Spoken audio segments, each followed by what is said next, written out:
छलिया है, मायावी छलिया। मेरे सभी सखाओं को शिकार बना लिया इसने। मैं इसे नहीं छोड़ूंगा।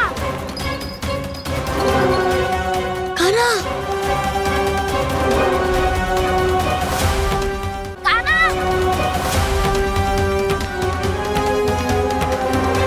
कान्हा, कान्हा।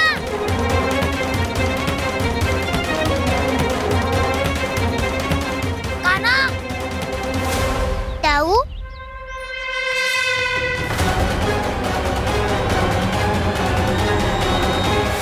छलिया हो तुम। तुमने मेरे सखाओं का अपहरण किया है। मैं छलिया ना हूँ दाऊ। मैं तो आपका छोटा भाई हूँ, आपका कान्हा। मैंने सब कुछ अपनी आंखों से देखा है बस। तुम छलिया ही हो। रूप बदल बदल कर मेरे सखाओं का अपहरण कर रहे हो। ये क्या कह रहे हो दाऊ? आप ही मुझे नहीं पहचानोगे तो कौन पहचानेगा? कान्हा, ये नहीं, मैं हूँ वास्तविक बलराम, तुम्हारा दाऊ।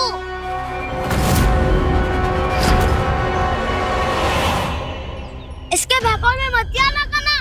ये चलिए।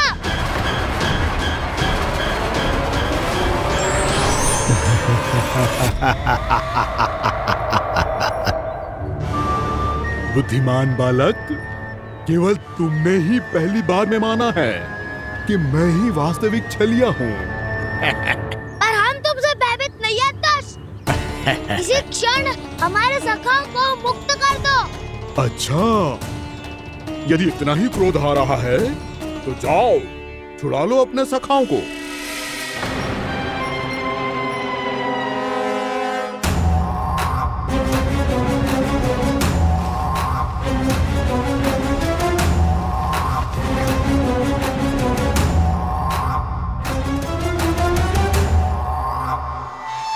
तुम छलिया, तुम छलिया, तुम छलिया, तुम छलिया, तुम छलिया, तुम छलिया, तुम छलिया, तुम छलिया। कान्हा, हमारी रक्षा कर। कान्हा, रक्षा करो हमारी। बलराम, हमें बचाओ। कान्हा, हमारी रक्षा करो हमारी। या मैं हूँ सर। किसी का बाल भी पाका नहीं कर पाओगे तुम। बालक, पर मैंने तो पहले ही तुम्हारे सखाओं को उस कंदरा में पहुंचा दिया है। बेचारे इस समय घबरा के रो रहे होंगे, सहायता की भिक्षा मांग रहे होंगे।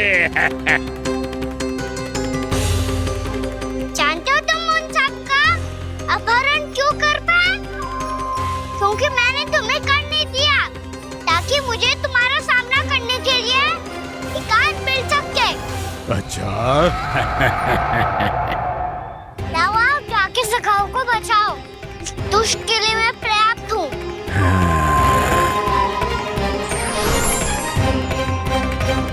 कान्हा, पीछे मुड़ के मत देखना कान्हा।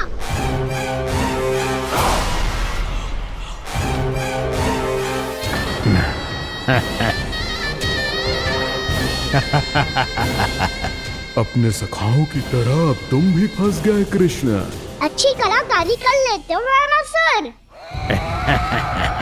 किसे सिखाया ऐसा सांग करना? स्वांग नहीं, माया है ये विद्या मैंने अपने पिताश्री से सीखी है। माया के महान आचार्य मायासुर। तो तुम मायासुर के पुत्र हो, पर जिसके सामने ना माया जाल बुनने का प्रयास कर रहे हो, ये माया के स्वामी है। ये मायाधर विष्णु है। ये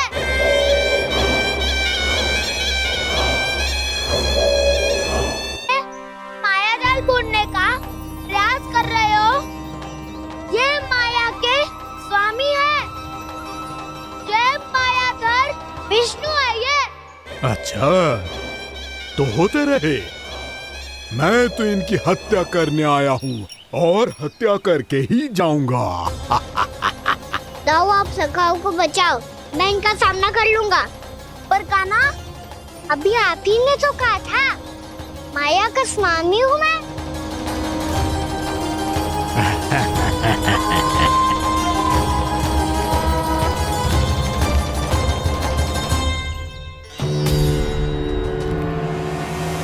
ये तो मथुरा का व्यापारी है। इसको अर्थ वो जो था वो सच में छलिया हो तो कहीं वो नंदमोहन तो ना पहुंच गो। हमें शीघ्र ही गांव जाना पड़ेगा और सबको सावधान करना पड़ेगा। चल।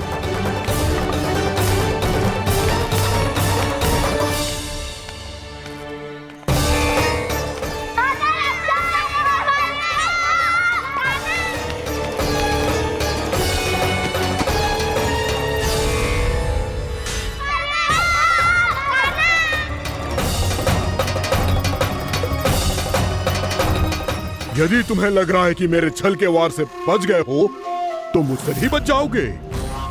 ये तुम्हारी सबसे बड़ी भूल है कृष्ण। मेरे पास बहुत सारे मायावी अस्त्र हैं जो क्षण भर में ही तुम्हें विष्णु लोक पहुंचा देंगे। तो फिर प्रतीक्षा क्यों कर रहे हो? बालक, मैं परिहास नहीं कर रहा हूँ। मुझे पता है, तभी तो कह रहा हूँ शीघ्र दिखाओ ना। मुझे तुम्हारे सारे मायावी अस्त्र देखने हैं। कैसे बालक हो तुम? मैं यहाँ खेल दिखाने नहीं आया हूँ। उस समय व्रत क्यों कर रहे हो ब्रह्मासुर? जो करने आए हो वो ही करो ना। अब देखो कैसे तुम्हारे प्राण एक ही वार में इस देह का साथ छोड़कर उड़ जाएंगे। मेरी मायावी अग्नि तुम्हारे भोले भाले से इस मुख को जलाकर भस्म कर देगी।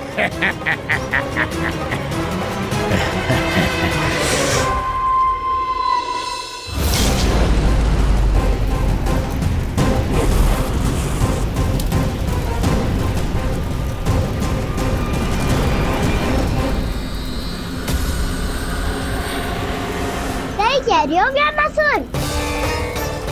बोला बाला तो दिखता हूँ मैं। मैया भी यही कहती है।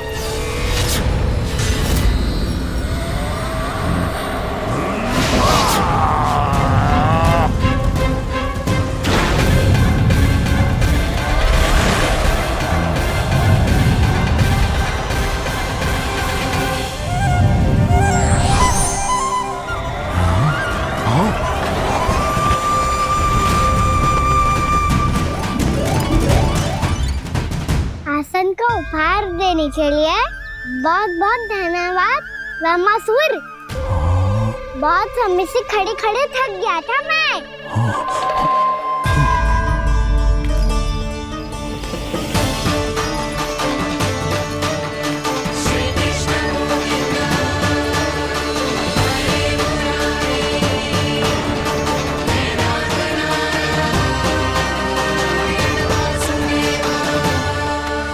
अगला अस्त्र दिखाओ ना। तुम्हारी यही जिज्ञासा आज तुम्हारा अंत करने में सहायक बनेगी मूर्ख बालक।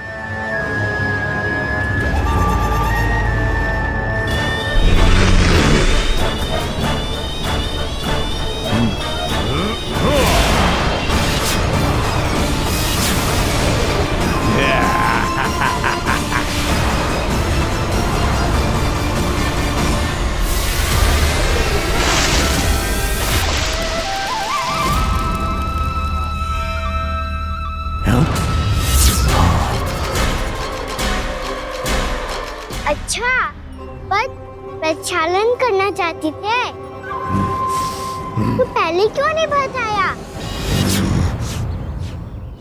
मुस्कुराना बंद करो। तुम्हारी ये हंसी मुझे कांटों की तरह चुभ रही है। पर मैया तो कहती है कि मेरी मुस्कुराहट फूलों की तरह है।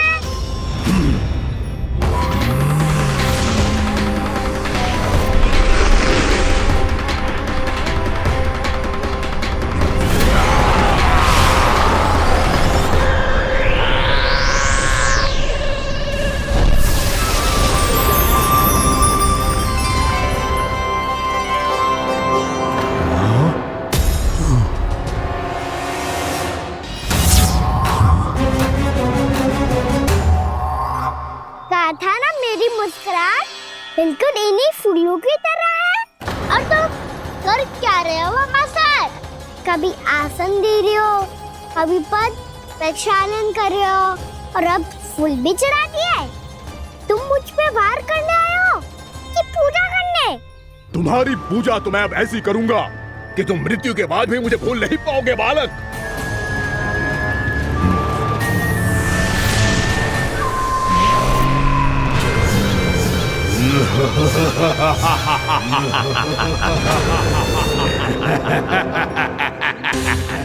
कान्हा, ये चट्टान तो मुझसे हिल ही ना रही।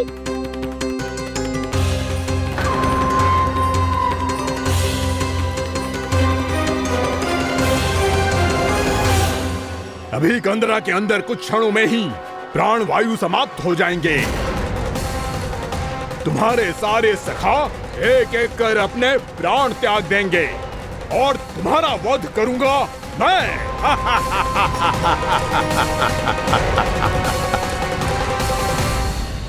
अरे सब जन बच के रहना।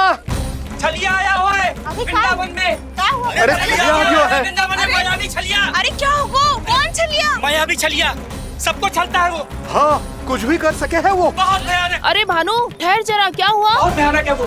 बच के रहना सब लोग। अरे भेष बदल ले तो है वो। हाँ। क्या हुआ? छलिया है वो। अरे मेरी बात तो बताओ। रानी भाभी, रानी भाभी, कान्हा घर पर ही है ना? ऐसे भड़बड़ा क्यों रहे हो? कोई भूत देख लियो है क्या? भूत ना भाभी, छलिया से भेंट हो गई। सच्ची का मायावी छलिया है भाभी। क्या उल्टा सीधा बोले जा रहे हो? ठीक से बताओ। अब बोलो भी। वो कान्हा के पीछे पड़ो है वो। मेरे लल्ला के पीछे? हाँ रानी भाभी, हमारे अचेत होने से पहले हमने उसे ये कहते सुना था कि वो वृंदावन आने वाला है कान्हा से मिलने। हे नारायण, मेरे कान्हा की रक्षा करना। जसोदा जी, मायावी छलिए से बचना बालकों के बस की बात ना है। जीजी, बालक वन में अकेले हैं।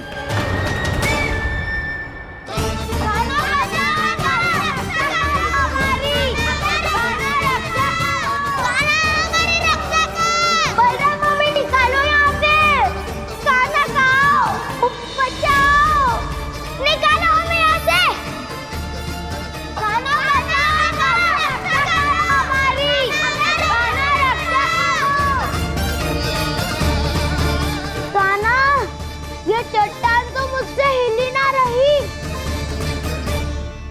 यदि मैं माया का स्वामी हूँ तो आप भी बल के स्वामी हो। ताऊ, अपनी क्षमता, अपना सामर्थ्य स्मरण करो।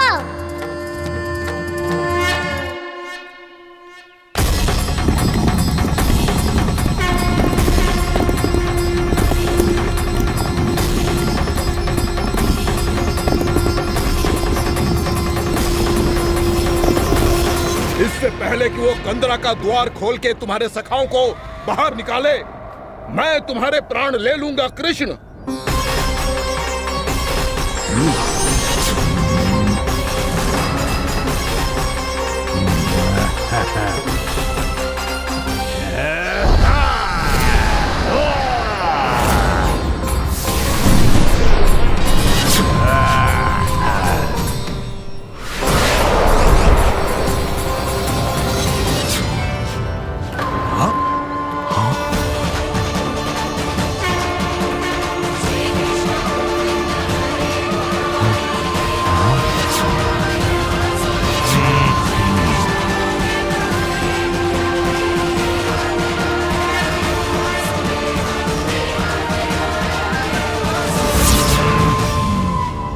कितनी पूजा करोगे ब्रह्मासुर?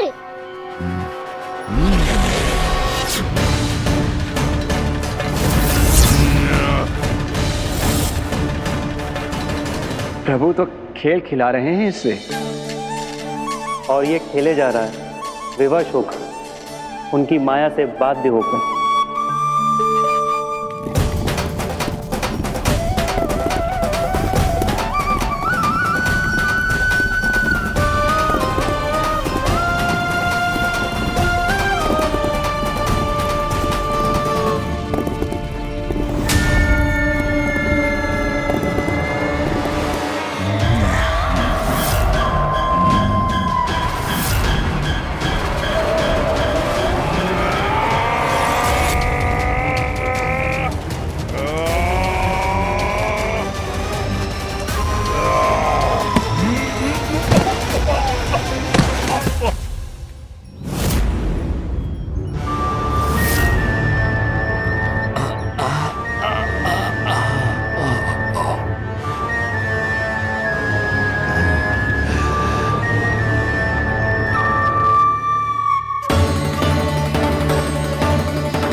जो प्रभु के सामने माया करने आया था वो स्वयं को ही माया में उलझा हुआ पा रहा है। नारायण नारायण। लो, अब तो तुमने दंडवत प्रणाम भी कर लिया, माया भी कथा भी उपहार में दे दी। तुम चाहते क्या हो वामासुर? मेरी शरण में आना है क्या?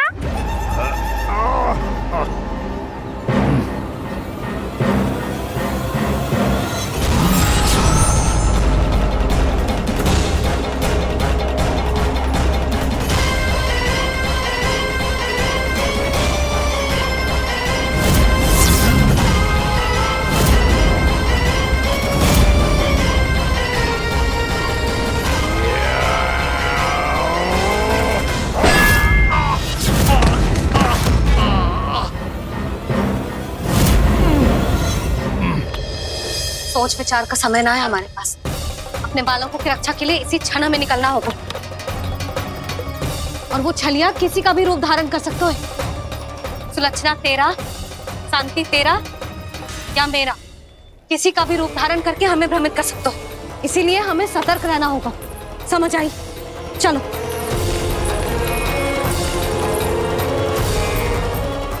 अभी भी समय है वामासुर, समझ जाओ। यदि मैया आ गई तो बात गड़बड़ हो जाएगी।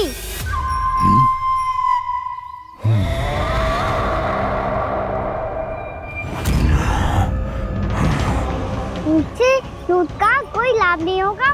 वामासुर, स्मरण करो तुम कौन हो। मायासुर का पुत्र हूँ मैं, अपने स्वामी महाराज कंस का सेवक हूँ, और तुम्हारा हूँ मैं काल।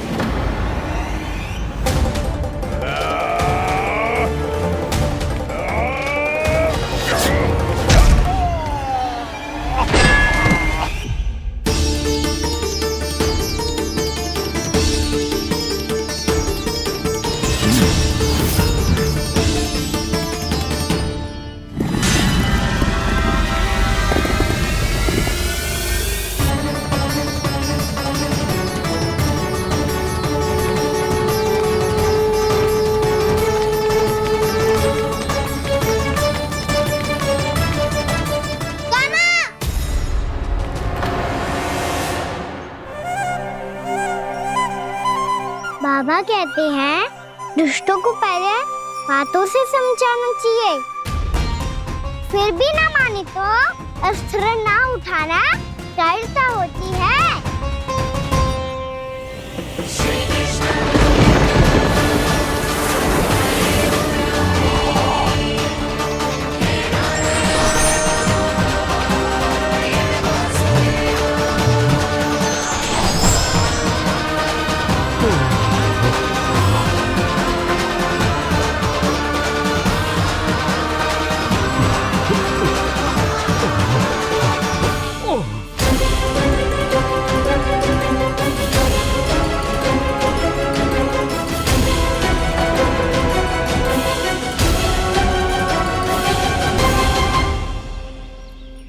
पता था मुझे, अपने बाबा के स्वरूप को हानि नहीं पहुंचाओगे। सही कही तुमने।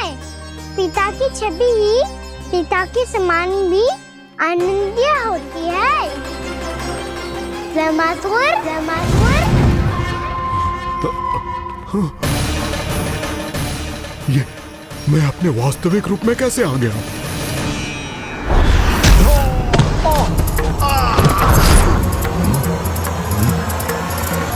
मेरे बाबा का स्वरूप नहीं लेना चाहिए था तुम्हें। मैया ने सिखाया है भूल को क्षमा किया जा सकता है, पर जानबूझ के किए गए अपराध के लिए दंड ही एकमात्र विकल्प होता है। ये बार बार अपनी मैया का नाम ले रहा है। यदि मैं वो स्वरूप लूं तो अपनी मैया पर वार नहीं कर पाएगा ये।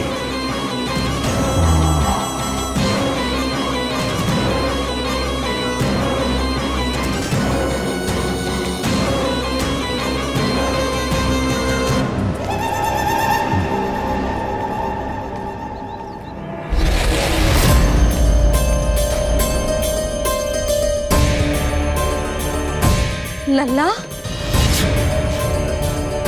मैं तेरी मैया हूँ, अपनी मैया को मारेगा? बच गया। समझाया था पर तुमने एक बार फिर से मूर्खता कर ही दी। इस पर तुमने पहले से भी बड़ी और पहले से भी भयंकर भूल किया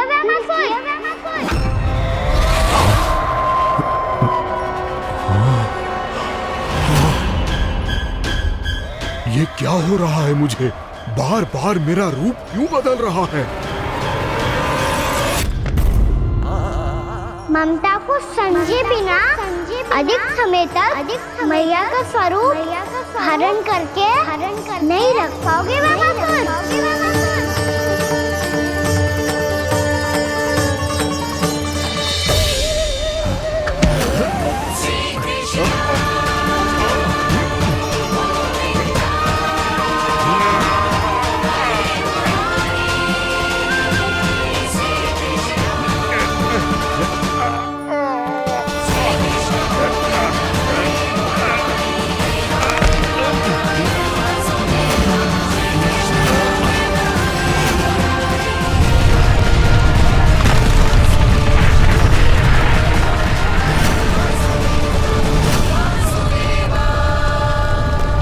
प्रभु के क्रोध से धरती भी कांपने लगी है।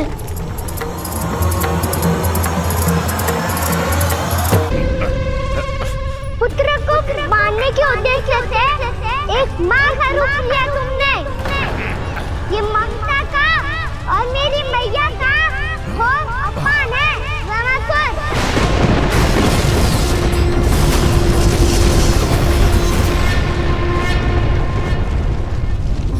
इससे पहले इस असुर के कारण निर्दोष प्राणियों का कोई अहित हो, मुझे कुछ करना होगा।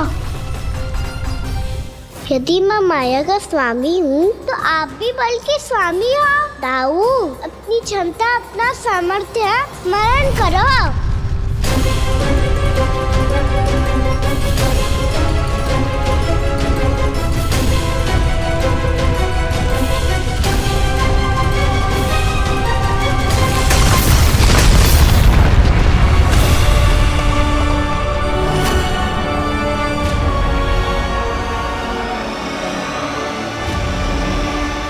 अद्भुत बलदाऊ, अद्भुत। अपने बल का उचित प्रयोग करके आपने प्राणियों को हानि होने से बचा लिया और ये भी सिद्ध कर दिया कि इस युग में आपसे अधिक बलवान और कोई नहीं होगा। आज से आप बलदेव के नाम से भी जाने जाएंगे। आज से आप बलदेव के नाम से भी जाने जाएंगे। आपके चरणों का ये चिन्ह युगों युगों तक आपके बल की कथा कहता रहेगा। बलराम का चरण चिन्ह।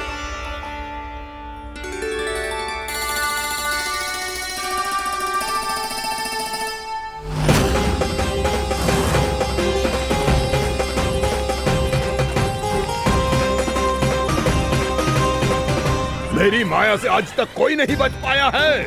एक बार मुझे छोड़कर देखो, फिर पता चलेगा कि मैं हूँ कौन। पहले ये तो देख लो कि मैं कौन हूँ।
बात है, बहुत बड़े घुमाकर राज करते थे तुम। तुम्हें महान राजा भीमम के नाम से जाना जाता था। सब कुछ था तुम्हारे पास, पर शांति नहीं थी। इसीलिए शांति की खोज में अपना संपूर्ण राज अपने पुत्रों को सौंप कर मलय पर्वत की ओर चल दिए। अनेक वर्षों की तपस्या के बाद तुम्हारे तप की कीर्ति चारों ओर फैलने लगी और फिर सच्चे तपस्वी की धूप में तुम्हारी ख्याति से प्रभावित होकर महर्षि उलट तुमसे भेंट करने आए। राजा भीमरथ, आपने ईश्वर की प्राप्ति के लिए सब कुछ छोड़ दिया, पर अपना अभिमान नहीं छोड़ पाए। इसीलिए मेरे आगमन पर सम्मान के साथ खड़ा होना तो दूर, मेरा अभिवादन भी नहीं किया। अभिमान तपस्वी का गुण नहीं होता है राजन, अभिमान राक्षसी गुण है। इसलिए मैं आपको श्राप देता हूँ कि आप अगले जन्म में एक राक्षस के रूप में जन्म लेंगे, एक राक्षस के रूप में जन्म लेंगे। मुझे क्षमा कर दीजिए महर्षि, मैंने जानबूझकर आपका अपमान नहीं किया है। मैं तो यहाँ पर शांति की खोज में आया था। अपने भीतर के संसार में गहरे सोच विचार में डूबा हुआ था मैं। मुझे क्षमा कर दीजिए महर्षि, मुझे क्षमा कर दीजिए। अपनी भूल का आभास प्रायश्चित की ओर पहला पग होता है। मैं अपना श्राप तो वापस नहीं ले सकता, परंतु आपको एक वचन अवश्य दे सकता हूँ। जब भी प्रभु नारायण का अवतार होगा, आपको उचित समय पे वो वरदान देंगे जिसकी आप लंबे समय से प्रतीक्षा कर रहे हैं।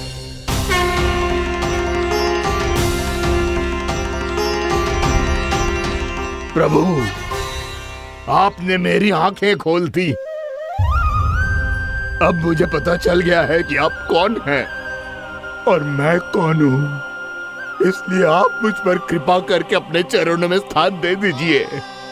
मुझे वो शांति प्रदान कीजिए जिसकी खोज में मैं वर्षों से भटक रहा हूँ। शांति तो मोक्ष में ही है, इसीलिए मैं तुम्हें मोक्ष का वरदान देता हूँ।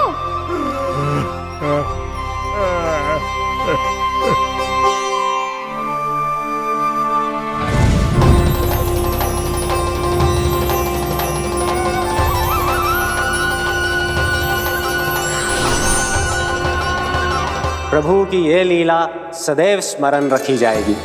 इस स्थान को इनका आशीर्वाद मिलेगा और इस कंदरा को व्योमासुर की कंदरा के रूप में पहचाना जाएगा। भविष्य में अनेक ऋषि मुनियों की शरण स्थली बनेगी ये कंदरा।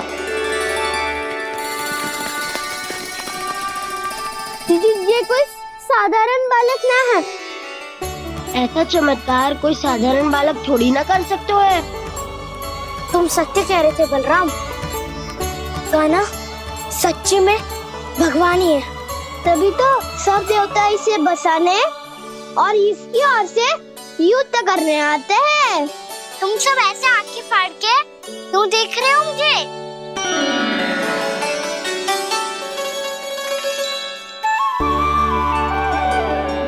बलराम, तुम बलवान हो और कान्हा भगवान है। दूर दूर तक कोई दिखाई न दे रहा है। ना जाने किस हाल में होंगे बालक। कहीं हम ही तो मार्ग ना भटक गए शीघ्रता के चक्कर में। अब तो एक पग भी ना चलो जा रहे हो। जल, किसी के पास जल है क्या? कंठ तो मेरा भी सूख रहा है मौसी। भाभी, निकट ही जमुना जी है, कहूँ तो वहाँ से जल ले आओ। मैं भी जा रही हूँ भाभी, एक से भले दो। हाँ चल, शीघ्रता से आओ। हाँ।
जानकी, जानकी, क्या होगा इसे? देखो ना जी, अब छलिया की सूचना मिलते ही हम सब बालकों को ढूंढने चली गई और ढूंढते ढूंढते सबको बहुत प्यास लगी आई जी। तो जानकी जमुना जी की नदी से जल लेने गई और उसने जमुना जी का पानी पिया और उसकी जेदशा हो गई। बालक कहाँ है? वो ठीक तो है ना? ऊपर से सब ठीक है, पर भीतर से बहुत भयभीत है सब। जानकी तो बिल्कुल नीली पड़ गया है, लग तो है विष फैल गया है इसको पूरे तन में। मथुरा के सर्वश्रेष्ठ विदेह जी को बुलाए गए हैं उसके उपचार के लिए। जैसे ही इसने जल को मुंह से लगाया, ये गिर पड़ी। चटपटाने का अवसर भी ना मिलो। हाँ वैद्य जी, और निकटी मृत पशु भी पड़े हुए थे। हाँ, मैंने भी अस्थियां देखी थी। इसका तो यही अर्थ हो सकता है कि समस्या वहाँ के जल में ही हो। वैद्य जी, आप रोगी की नाड़ी पे ध्यान दो ना। जे गोपिया क्या कह रही है उसे सुनने की आवश्यकता ना है। जब तक विष के कारण का पता नहीं चल जाता, हम उपचार कैसे कर सकते हैं रानी जी? जी, वो निकट ही यमुना जी में एक विशेष क्षेत्र है, ये सब उसी के जल की बात कर रहे हैं। तब तो ऐसा भी हो सकता है कि किसी विषैले सर्प के काटने का प्रभाव हो। पर सर्प के काटने का चिन्ह ना है उसके तन पे। सर्प जब काटता है तब उसके दांत के चिन्ह बन जाते हैं। मुझे पता है, बड़े बड़े सर्प को काटते हुए देखो है मैंने। एक दिन अब बस कर उज्जवल, ये बड़ी बड़ी हाँकने का समय ना है। पर यदि सर्प ने ना काटा है, फिर जानकी की ये दशा किसने की? अवश्य किसी राक्षस ने की होगी। नाना, कोई विषैला पशु भी तो हो सकता है, या अवश्य किसी महाविषैले सर्प के विष से हुआ है। सर्प ने भले ना काटा हो, लेकिन ये अवश्य ही किसी महाविषैले सर्प के विष के कारण हुआ है। कालिया नाग। कालिया नाग?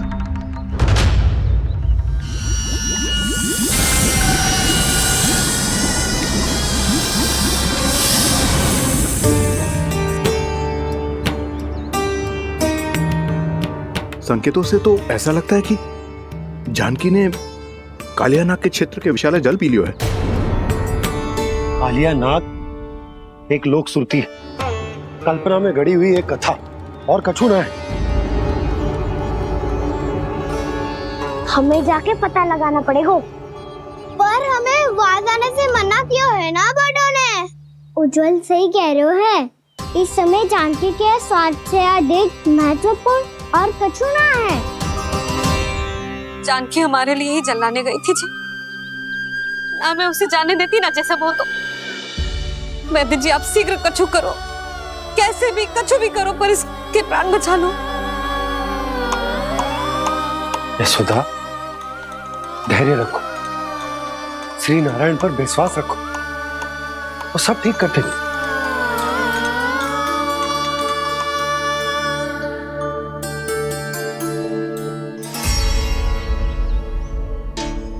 विष की काट की मेरे पास जितनी जड़ी बूटी थी, मैंने सब अर्क बना के पिला दी, पर इसकी दशा में अभी तक कोई सुधार नहीं दिख रहा है। यह अंतिम जड़ी बूटी है, अगर इससे भी चमत्कार नहीं हुआ तो फिर जो नारायण की इच्छा।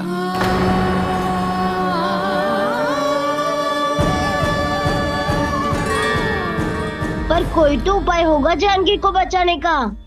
कान्हा, यदि तुझे किसी औषधि के बारे में पता है, हमें बता दे, हम जाके ले आएंगे।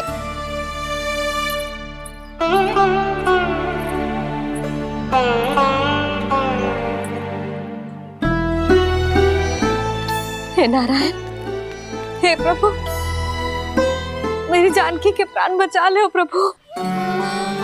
या तो मैं अपने आप को कभी क्षमा न कर पाऊंगी। ये सारी मेरे ही कारण बनाई थी। उसकी रक्षा करो प्रभु, मेरी पुकार सुनो। कान्हा, तूने हमें बकासुर से बचाया था ना? और बकासुर से भी तो। और छलिया से भी तो तूने ही बचाया था ना हमें? क्या ऐसा कोई उपाय ना है जानकी को बचाने का? धनवंतरी,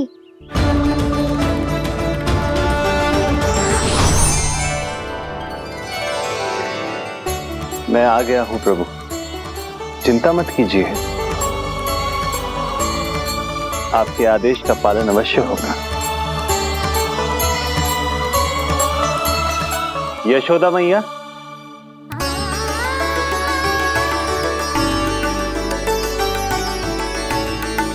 मैया आपको कोई पुकार रहा है।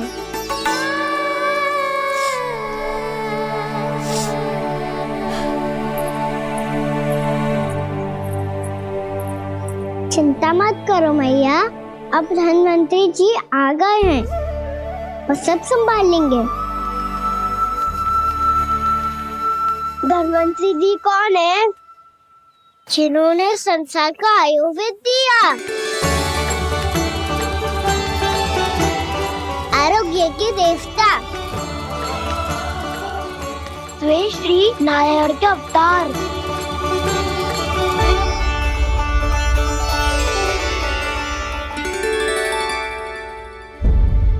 मुझे पता चला है कि आपको वेद की आवश्यकता है। हाँ हाँ, भीतर आइए। आइए आइए बैठे जी, जी रहे।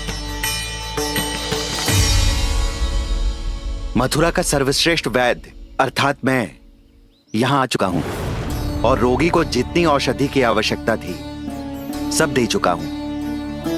निश्चित रूप से आपने विष की काट के लिए बहुत ही उत्तम अर्क तैयार किया है, इसीलिए किसी और वैद्य की आवश्यकता नहीं है। किंतु आप अकेले कितना कुछ करेंगे वैद्यराज, मुझे अपना सहायक ही बना लीजिए। पर जो करना था मैं पहले ही कर चुका हूँ। हाँ, वो तो आप कर चुके हैं, बस रोगी के तन से विष निकालना शेष है ना वैद्यराज? हाँ हाँ, बस वही शेष है। इनके रक्त को विष रहित करने में मैं आपकी सहायता करूंगा। पहले ये संजीवनी मानी जाने वाली इन लाल फूलों की बूटी को भी घिसना है ना?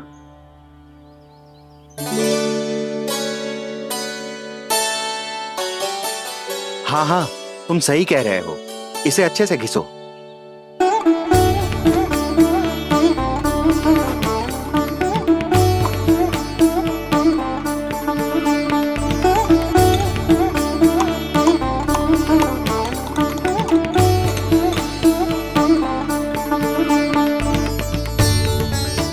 और ये नीले फूलों को भी तो मिलाना है ना?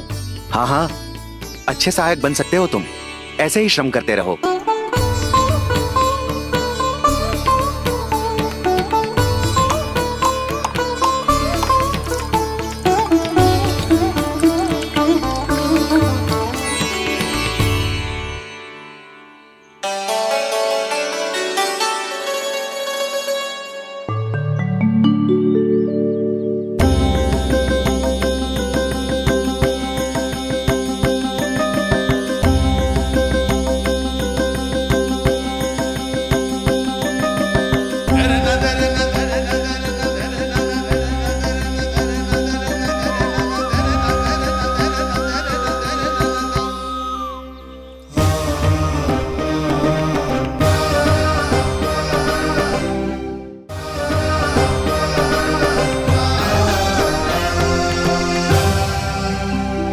जानकी स्वस्थ हो जाएगी ना धनवंतरी जी? धनवंतरी? प्रभु, अब मैं क्या करूं? आपने तो स्वयं ही मेरी पहचान उजागर कर दी। जी क्या करो कान्हा? आप सब ऐसे क्यों देख रहे हो? मैया कहती है ना, सभी वैद्य धनवंतरी जी का ही रूप होते हैं। वाह कृष्णा, चतुर तो हो तुम। वैसे वास्तविक धनवंतरी मैं हूँ, मेरा अर्थ है वास्तविक वैद्य मैं हूँ। ये तो मेरा सहायक है, मुझे पूरा विश्वास है बिल्कुल ठीक हो जाएगी। वैसे ही थोड़े ना मुझे मथुरा का सर्वश्रेष्ठ वैद्य कहते हैं लोग।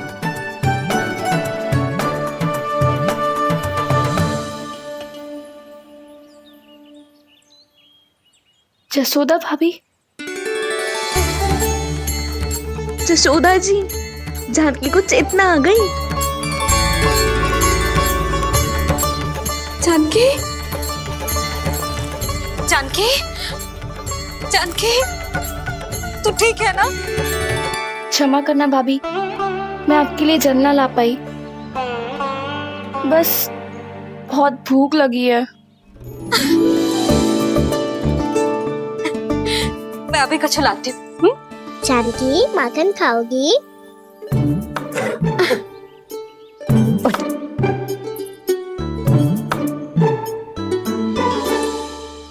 आजा, तू ही खिला दे लल्ला।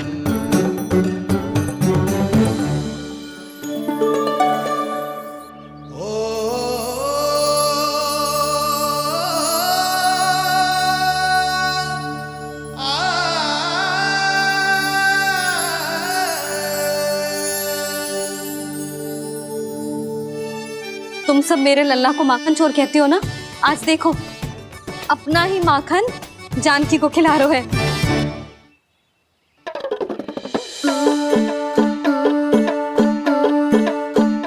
थोड़ा और विश्राम कर लो। सदैव तुम हम सबकी सेवा करती हो, आज मैं तुम्हारी सेवा करूंगा। जानकी की जिज्ञासा तब हुई जब जय यशोदा काकी की सेवा कर रही थी, और अब देखो स्वयं भगवान ही इसकी सेवा कर रहे हैं। जानते हो इससे क्या सिद्ध होता है? जो भी यशोदा मैया की पूजा करेगा, अर्थात अपने माता पिता की सेवा करेगा, उनके साथ सम्मान से व्यवहार करेगा, ईश्वर स्वयं उसका ध्यान रखेंगे। कभी धन्वंतरी के रूप में तो कभी स्वयं कान्हा के रूप में।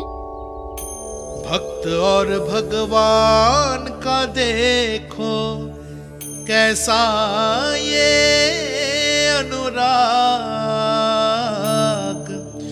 स्वयं करे सेवा प्रभु, अद्भुत गोपी का भाग्य। प्रभु इन सब पृथ्वीवासियों से कितना घुल मिल गए हैं। ना तो ये प्रभु को भगवान मानते हैं और ना ही प्रभु अपने आप को इनसे सर्वश्रेष्ठ समझते हैं। अपने आचरण से ये सिद्ध कर रहे हैं कि ये सभी में हैं और सभी इनका ही अंश है।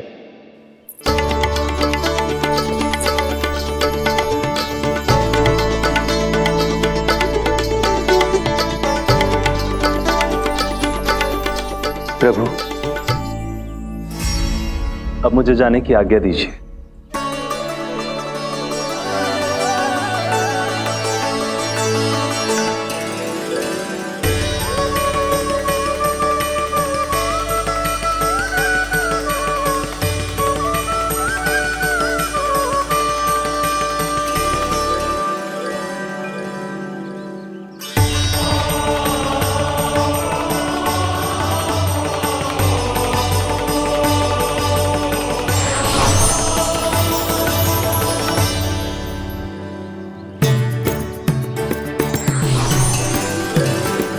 कान्हा ने तो सच्ची में धन्वंतरी जी को बुला लिया था।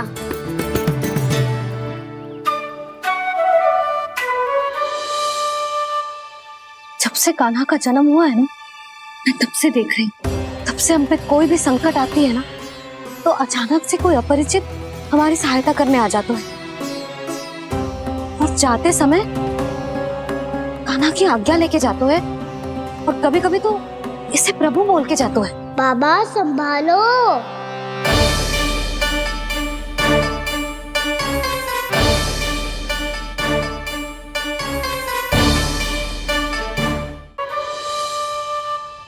जब से कान्हा का जन्म हुआ है ना, मैं तब से देख रही हूँ, तब से हम पे कोई भी संकट आती है ना, तो अचानक से कोई अपरिचित हमारी सहायता करने आ जाते हैं, और जाते समय कान्हा की आज्ञा लेके जाते हैं, और कभी कभी तो इसे प्रभु बोल के जाते हैं।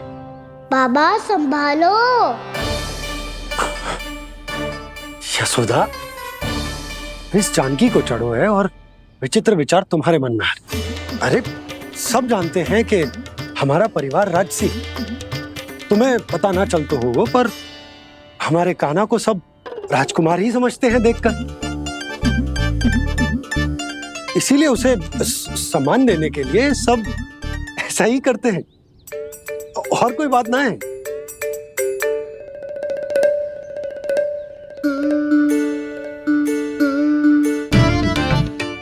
अब जी मेरे लल्ला को ऐसे क्यों घूर रहे हैं? बुरी दृष्टि लगाएंगे क्या? वैद्यराज जी,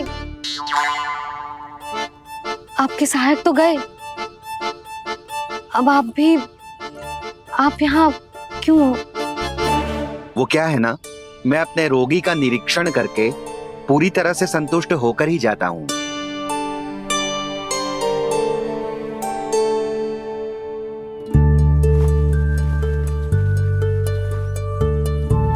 हाँ, संकेत तो अच्छे हैं, कल सुबह तक बिल्कुल ठीक हो जाएगी। धन्यवाद वैद्य जी।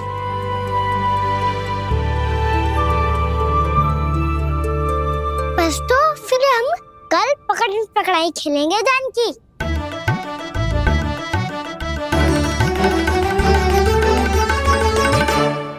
भानु, बंसी, जाकर उस क्षेत्र के चारों ओर बाड़ बनवा दो और वहां सूचना पट्ट भी लगा देना, ताकि जानकी के साथ जो हुआ है वो किसी और के साथ ना हो। शीघ्र जाओ। जी ठीक है।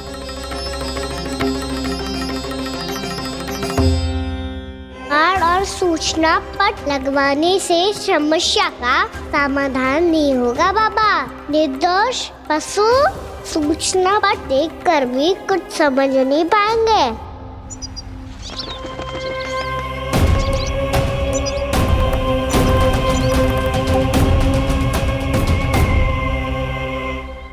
तो तुम्हारे कहने का अर्थ यह है कि व्योमासुर मारा जा चुका है और वो बालक अब भी जीवित है।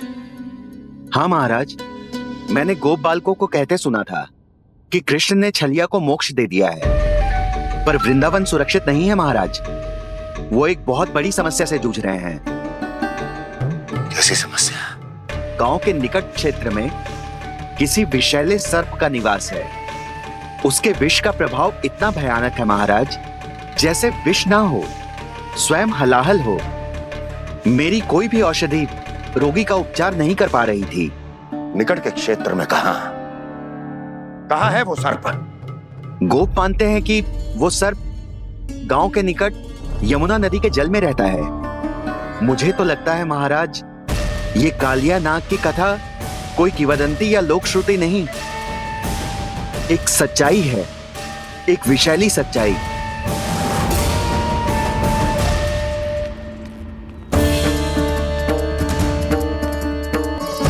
कालिया का सामना करने का समय आ गया है, पर उससे पहले मुझे बुलाना होगा उन्हें।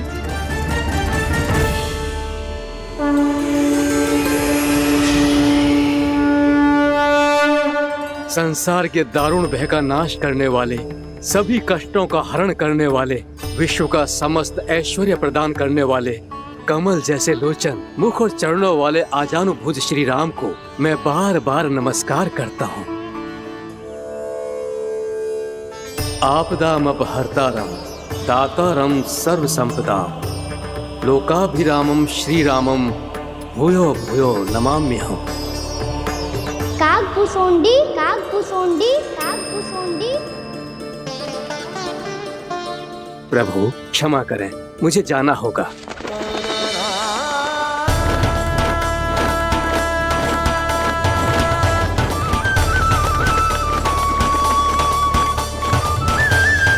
प्रणाम प्रभु।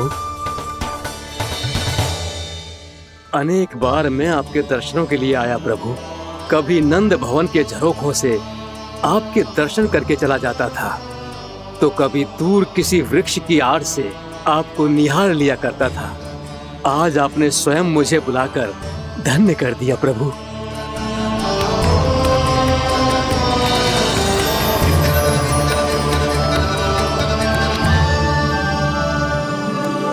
मैंने आपको यहाँ एक विशेष कारण से बुलाया है। आपके श्राप से इस कालिया नाग को मुक्त करने का समय आ गया है। ये तो बहुत ही उत्तम समाचार है प्रभु। इतने वर्ष बीत गए, मुझे आज भी स्मरण है वो दिन जब मैंने उन्हें श्राप दिया था। अपने क्रोध पर नियंत्रण खोकर बहुत बड़ी भूल कर दी थी मैंने प्रभु। बीती हुई घटनाओं पर दुखी होके कोई लाभ नहीं है। हमें भविष्य की ओर देखना होगा।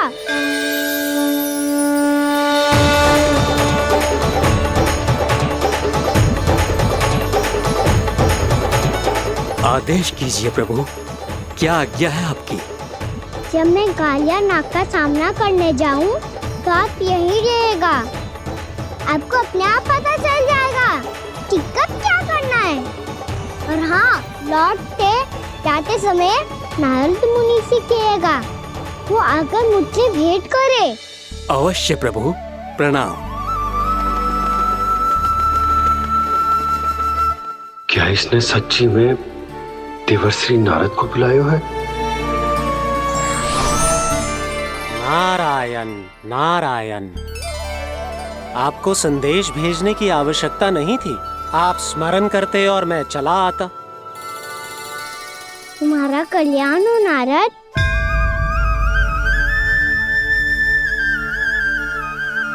मैंने तुम्हें एक विशेष कार्य के लिए बुलाया है। आज्ञा दीजिए प्रभु। तुम्हें एक बार फिर कंस से भेंट करनी होगी। विचार कीजिए महाराज, क्या आप बिना किसी शंका के कह सकते हैं कि कौन सी पंखुड़ी पहली है और कौन सी आठवीं? उस दुष्ट से भेंट करना स्वयं कीचड़ में उतरने के समान है प्रभु। कमल पुष्प प्राप्त करना हो तो कीचड़ में उतरना पड़ता है नारद। आपका आदेश तो मैं स्वप्न में भी नहीं टाल सकता प्रभु। कंस कालिया नाग के बारे में जान गया है, पर वो उसका सामना करने का साहस नहीं कर पाएगा। मैं आतुर हूँ प्राप्ति, मूर्ख नहीं। मेरी बुद्धि फिर नहीं गई है। मैं स्वयं उस कालिया जैसे महाविषैले सर्प के सामने खड़ा हो जाऊं और अपने ही काल को आमंत्रित कर लूं। तो फिर अपने लाभ के लिए उसका प्रयोग करने का कोई और उपाय सोचिए स्वामी। कुछ ऐसा कीजिए कि यमुना नदी का पूरा जल विषैला हो जाए और वृंदावन वासी उसका उपयोग करे, और आपका काल कहलाने वाला वो बालक स्वयं काल के गाल में चला जाए। उत्तम उत्तम सुझाव है प्राप्ति। अब मुझे उस कालिया तक पहुंचने का मार्ग ढूंढना होगा। उसको विवश करने का कोई उपाय ढूंढना होगा, क्योंकि व्यक्तिगत रूप से उससे भेंट करना असंभव है। असंभव। आप सही कह रहे हैं प्रभु।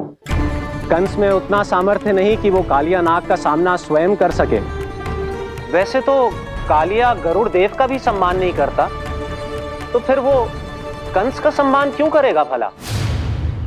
नहीं करेगा, पर कंस तुम्हारा सम्मान अवश्य करेगा नारद। तुम्हारी बातें भी सुनेगा और मानेगा भी। ये मेरी योजना का बहुत ही महत्वपूर्ण भाग है। तुम कंस के पास जाओ और कहो कि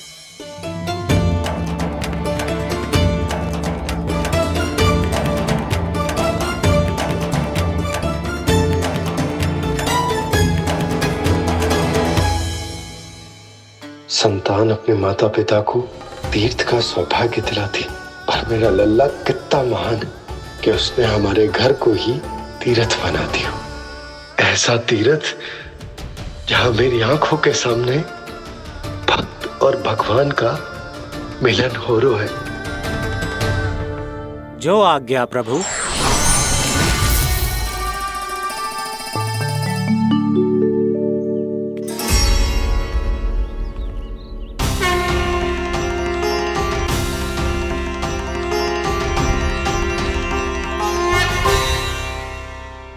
बाबा। कान्हा, ये सब क्या चल रहा है? पहले काक भुसुंडी जी और फिर जे नारद जी। क्या योजना बना रहे हो तुम? कान्हा, बताना लल्ला, क्या सोच रहे तू? कान्हा देख, अगर तुझे अपने बाबा को ना बताना हो ना, तो अपने भक्त को बता दे। क्या सोच रहे हो लल्ला? क्या करने वाले हो आप?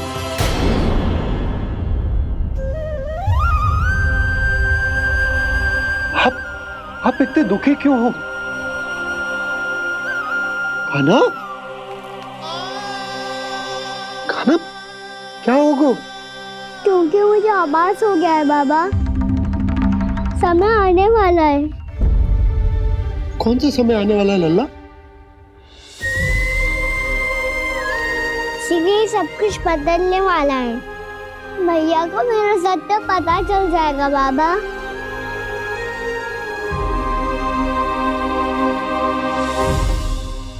पर लल्ला, इसका काक भुसुंडी और कालिया नाग से क्या संबंध है?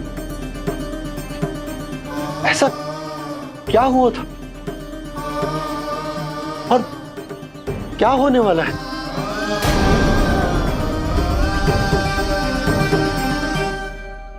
जो होने वाला है बाबा, उसका संबंध उससे है जो सैकड़ों वर्ष पहले हुआ था।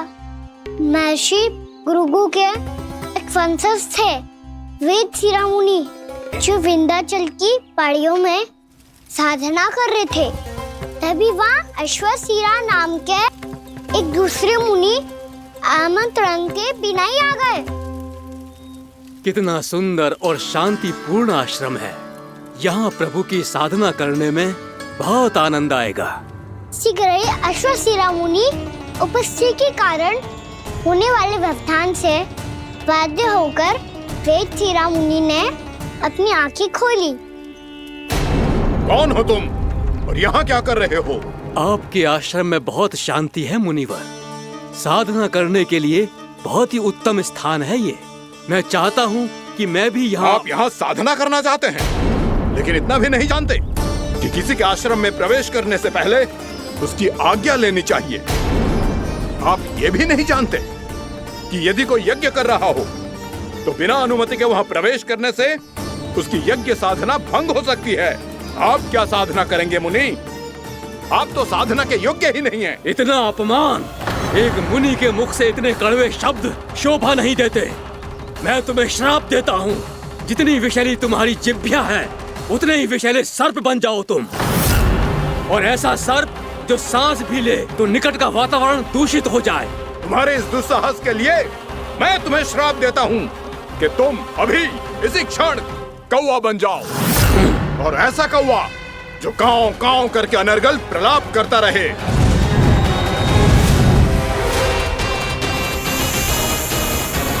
ये मैंने क्या किया? ये मैंने क्या किया? क्रोध के कारण दोनों ने एक दूसरे को श्राप दे दिया। पर दोनों ही मेरे भक्त थे, और भगवान होकर मैं अपने भक्तों को इतनी कठिनाई में कैसे देख सकता था। इसीलिए जिस संकट में उन दोनों ने अपने आप को फंसा लिया था, उसका समाधान करने में मैं उनके पास गया। देखिए ना प्रभु, ये क्या हो गया हमसे? हमारी रक्षा कीजिए प्रभु, मार्ग दिखाइए हमें। क्रोध पर नियंत्रण ना होने के कारण आप दोनों ने एक दूसरे को बहुत ही भीषण संकट में डाल दिया है। आप दोनों ही तपस्वी, तप के बल से दिए गए आपके श्राप को लौटाना भी संभव नहीं है। प्रभु, कोई तो उपाय होगा, हम आपके शरण में हैं प्रभु। अपराध तो हमसे हुआ है प्रभु, पर अब आपसे ही आशा है। कुछ ऐसा कीजिए भक्त वत्सल, जिससे हम दोनों के श्राप का प्रभाव कुछ कम हो जाए। आप दोनों ही मेरे भक्त हैं, इसलिए आपकी पीड़ा का निवारण करने का एक उपाय है मेरे पास। वेदशिरा मुनि, जब आप कालिया नाग बनेंगे तो आपको मेरे चरणों को अपने शीश पर धारण करने का सौभाग्य मिलेगा। और अश्वशिरा मुनि, आप काग योनि होने के बाद भी आप श्रेष्ठतम ज्ञान और सर्वाधिक यौगिक सिद्धियों के स्वामी होंगे। और प्रवचन दिया करेंगे। इसके बाद अश्वशिरा मुनि काक भुसुंडी बन गए, जिन्होंने आगे चलकर स्वयं गरुड़ देव को रामायण सुनाई। और मुनि वेदशिरा महर्षि कश्यप और देवी कत्रियों के पुत्र कालियानाग बनकर जल में। और अब वही कालियानाग जमुना जी में, जिनके कारण जानकी के प्राण लगभग चले ही गए थे। अब कालियानाग को उचित स्थान पर भेजने का समय आ गया है बाबा। पर ये तो अच्छी बात है कान्हा, वेदशिरा मुनि को दिया हुआ तुम्हारा वचन भी पूरा हो जाएगा, जमुना जी की शुद्धि भी हो जाएगी। इस सब के बाद भी तुम दुखी क्यों हो? क्योंकि इसके बाद मैया के सामने मेरा रहस्य खुल जाएगा बाबा।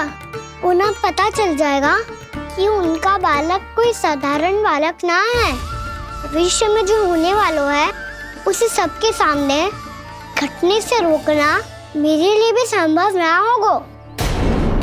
मैया को सब पता चल जाएगा। क्या पता चल जाएगा रे मुझे?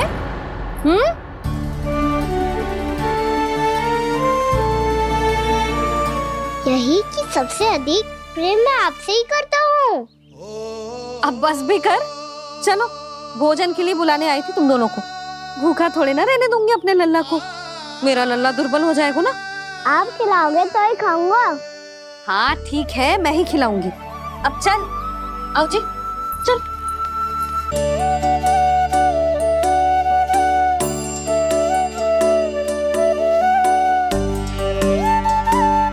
मैया खेलो ना मेरे साथ। मैया सुनो ना,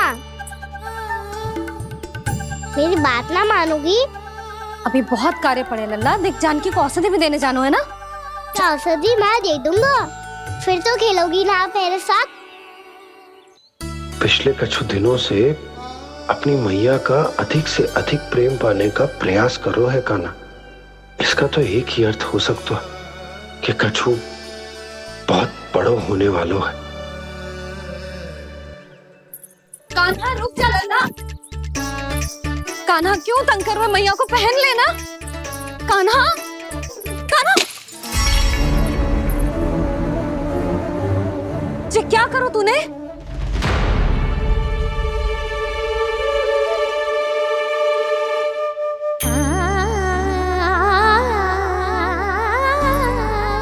अच्छा ठीक है, अब मुंह लटकाने की आवश्यकता ना है। ये ले।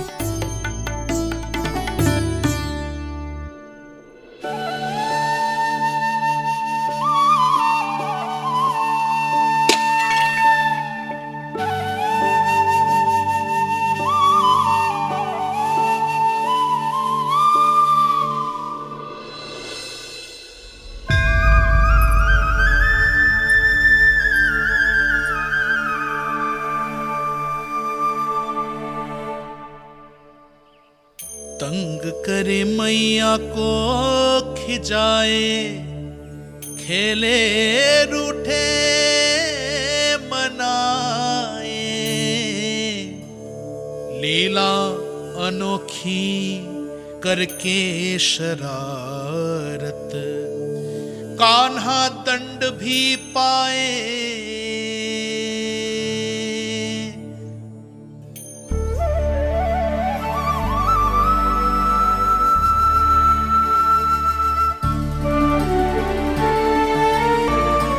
रूठना मनाना, खेलना खिलाना, पहले शरारत करके क्रोध दिलाना और फिर क्षमा मांग लेना, ये सब जानबूझकर कर रहे है कान्हा। जैसे जीवन भर के लिए अपनी मैया की ममता को अपने हृदय में समेट कर रखना चाहते हो।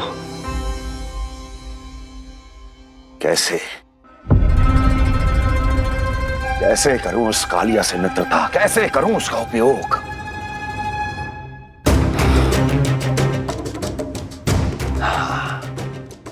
उस पर आक्रमण कर देता हूं और उसे किसी ना किसी तरह से यह विश्वास दिला देता हूं कि यह आक्रमण उस विष्णु अवतार ने किया है। फिर वो क्रोध में आकर सारे वृंदावन वासियों को अपने विष से समाप्त कर देगा। उचित ये उचित है। नारायण हरि, नारायण हरि।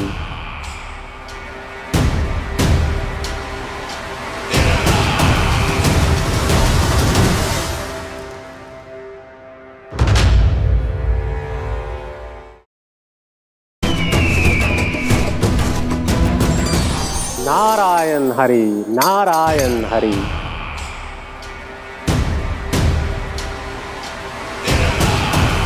प्रणाम देवर्षि। किस योजना में कितना लाभ है और कितनी हानि, यह आंकलन करते करते थक गए होंगे मथुरा नरेश। देवर्षि, आज मेरा ध्यान कैसे आ गया आपको? आप तो सदैव ही मेरे ध्यान में रहते हैं महाराज कंस। सत्य तो यह है कि मथुरा में जो भी हो रहा है मुझसे छिपा हुआ नहीं है। मैं जानता हूं कि आप किसी भी असुर को वृंदावन क्यों ना भेजें, और वो असुर कितना भी शक्तिशाली क्यों ना हो, कृष्ण का सामना नहीं कर पाता। या तो पराजय स्वीकार करके आपके पास लौट आता है, या तो फिर वीर गति को प्राप्त हो जाता है।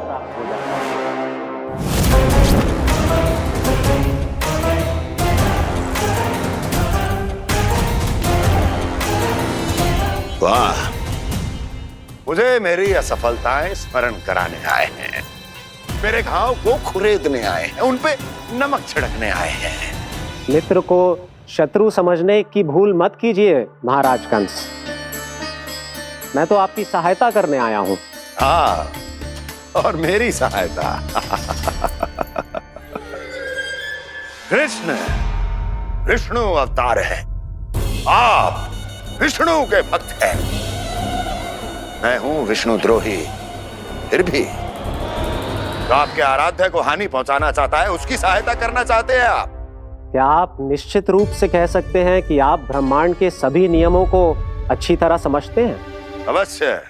आपके लिए बस इतना ही जानना पर्याप्त होगा कि मैं जो कुछ भी कर रहा हूं उसके लिए मेरे व्यक्तिगत कारण हैं। मैं तो बस आपके हित में पिछली बार की तरह एक सुझाव लेके आया था, पर यदि आप मेरा सुझाव सुनना भी नहीं चाहते तो आपकी इच्छा। नारायण हरि, नारायण हरि। कारण चाहे जो हो, इनके पिछले सुझाव के कारण ही आज मेरे शत्रुओं की संख्या कम है। अन्यथा मैं देवकी के अन्य पुत्रों को भी जीवित छोड़ देता, और आज वो सब अपने भाई के साथ मिलकर उसकी शक्ति को अनेक गुना बढ़ा देते। ठहरिए देवऋषि।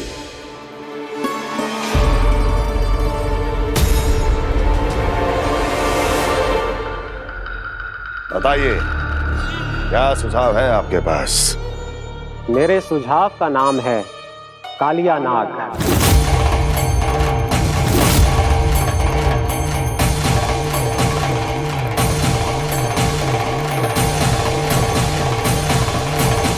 उसके विषय में मैं जानता हूं देवर्षि। तो समस्या ये है कि मैं स्वयं उससे मिलने नहीं जा सकता, उससे भेंट नहीं कर सकता। उस कृष्ण की हत्या के लिए उसको वृंदावन जाने के लिए तैयार नहीं कर सकता। तो मत जाइए उसके सामने, और ना उसे भेजिए कृष्ण के सामने। हर बार आप किसी न किसी असुर को अपने शत्रु के क्षेत्र में भेजते हैं, जहां शत्रु उसका सामना करने के लिए पूरी तरह से तैयार होता है और आपका असुर मारा जाता है। इस बार शत्रु को युद्ध स्थल चुनने का अवसर मत दीजिए महाराज। इस बार योजना का जाल ऐसे बुनिए कि कृष्ण स्वयं उसके पास जाने के लिए विवश हो जाए। कालिया नाग स्वयं काल है, मृत्यु का दूसरा नाम है। उसके विष का उपयोग अपने लाभ के लिए कीजिए महाराज। वैसे कालिया के विष की अधिकता का अनुमान तो होगा ही आपको।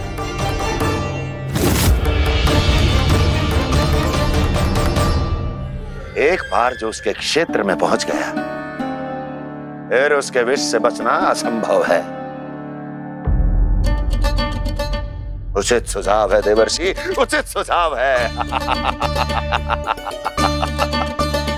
देवर्षि, उस छलिया विष्णु की भक्ति करते करते आप भी उसके रंग ढंग सीख गए हैं। उचित है। उचित है।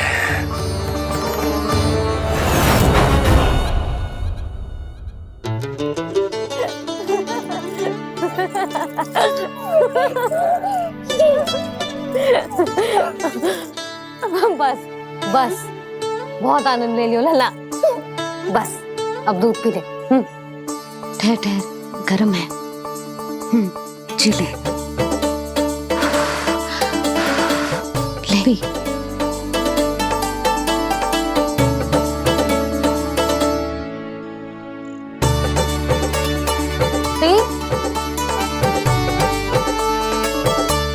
मैं ना होती तो ना जाने क्या होता तेरा।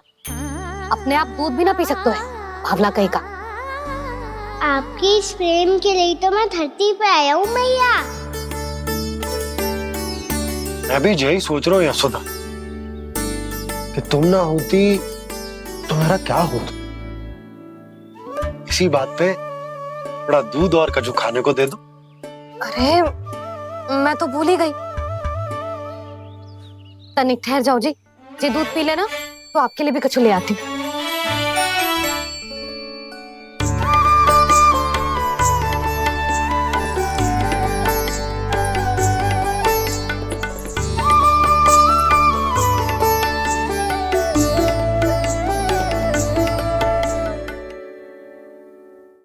प्रणाम महाराज।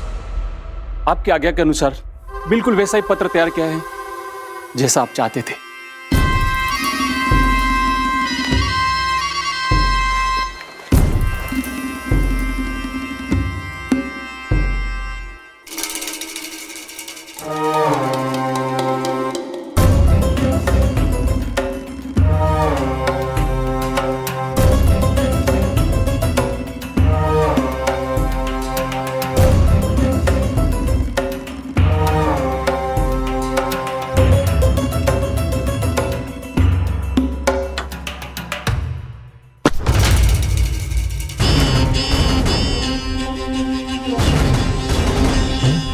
कृष्ण जन्म से लेकर आज तक ये मेरी सबसे महत्वपूर्ण योजना है। इसका सफल होना निश्चित है दूत, किंतु केवल वही करना जैसा मैंने कहा है। जाओ।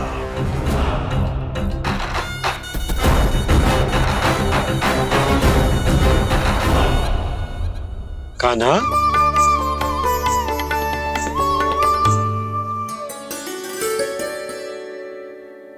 क्या होगा? बाबा मैं चाहता हूँ कि मैया की स्वमता क्रिस्टल फ्रेम की वर्षा मुझ पे सरते ऐसे होते रहे। वो तो होती रहेगी लल्ला। अपने लल्ला के लिए किसी मैया का प्रेम कभी कम हो सकता है भला? नंदराज, वो मथुरा से एक दूत आयो है महाराज कंस का राजपत्र लेके।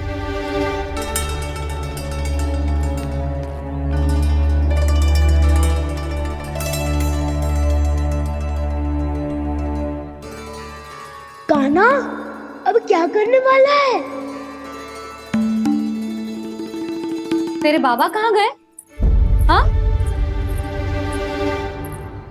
कंस मामा का खेल आरंभ हो गया है, पर मैया वो सब सुनेगी तो व्यर्थ चिंतित हो जाएगी।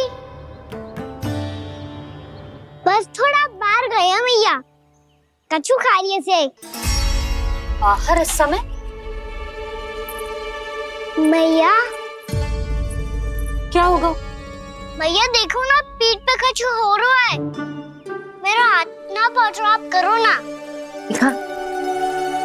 यहाँ?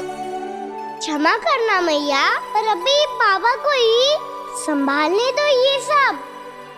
कहिए, क्या संदेश लाए हैं आप? नहीं नंदराज नहीं। महाराज कंस का आदेश है कि ये संदेश सभी गांव वालों के साथ ही पढ़ा जाए। ठीक है, मैं गांव वालों के सामने पढ़ दूंगा, पर मुझे तो दीजिए पढ़ने के लिए। महाराज की आज्ञा का पालन करना आपके लिए भी आवश्यक है नंदराज। सभी गांव वासियों की सभा बुलाइए। बंसी, सभी गांव वालों की सभा बुलाओ। राजपत्र में ऐसा क्या संदेश भेजो है कंस ने? अब मेरे पत्र को पढ़कर सब भौचक के रह जाएंगे। और वो कृष्ण, उस कृष्ण के पांव के नीचे से तो भूमि खिसक जाएगी, आकाश फट पड़ेगा, बिजलियां गिर जाएंगी। प्राप्ति, ओ प्राप्ति, कंस का पत्र स्वयं को बहुत अधिक शक्तिशाली समझता है ना वो।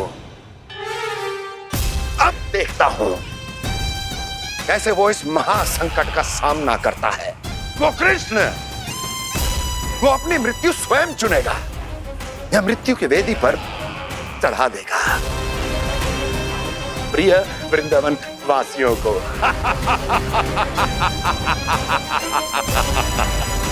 अब आएगा आनंद प्राप्ति, अब आएगा आनंद। सबको इकट्ठा करवा के ही पढ़वाएगो। अवश्य ही कोई विशेष संदेश दिया होगा कंस ने।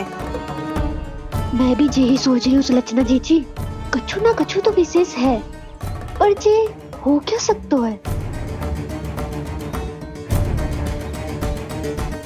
हाँ, बात तो सही है। ऐसा क्या हो सकता है? सभी गांव वासियों के सामने कहा था, कछु तो विशेष अवश्य लग रही है। बाहर तक कोलाहल क्यों हो रहा है? मैया, मैया, अब क्या होगा? मैया देखो ना, सर पे कछु हो रहा है। लल्ला, नारायण ने तुझे हाथ दिए हैं ना? पीठ की बात अन्य थी। अपने सिर की सेवा स्वयं कर। सर पे तो हाथ पहुंच रहा है ना?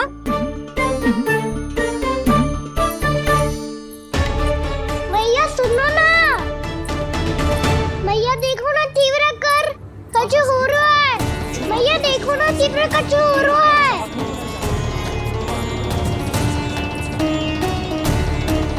सब लोग आ चुके हैं, अपना संदेश सुनाइए आप।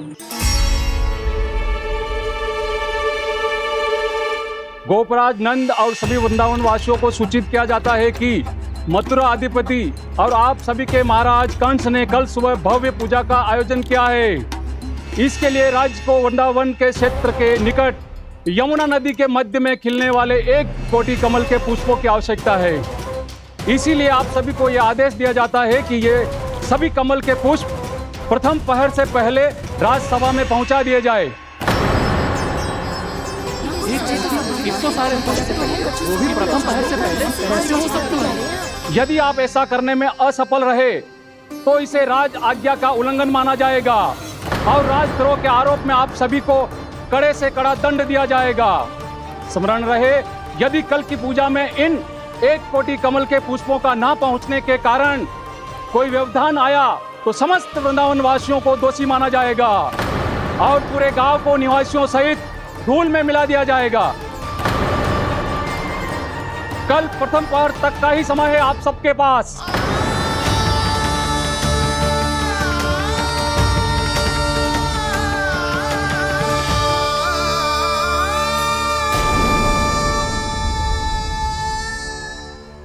कमल पुष्प, वो भी कल प्रथम प्रहर में? ऐसे कैसे संभव है? और कोई साधारण पुष्प ना, यमुना नदी के मध्य खिलने वाले विशेष कमल के फूल चाहिए उन्हें। लेकिन यमुना नदी में तो कालिया नाग ने विष घोल के रखा है, तो फिर कैसे हो पाएगा? यह असंभव है। हमारी मृत्यु का संदेश भेजा राजा कंस ने। सदैव की भांति इस समस्या पर भी गांव के बड़े ही विचार करेंगे।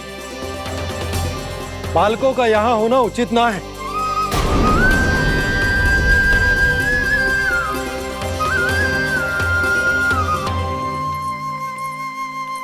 लल्ला, ले जे गेंद ले, जा अपने सखाओं के साथ खेल।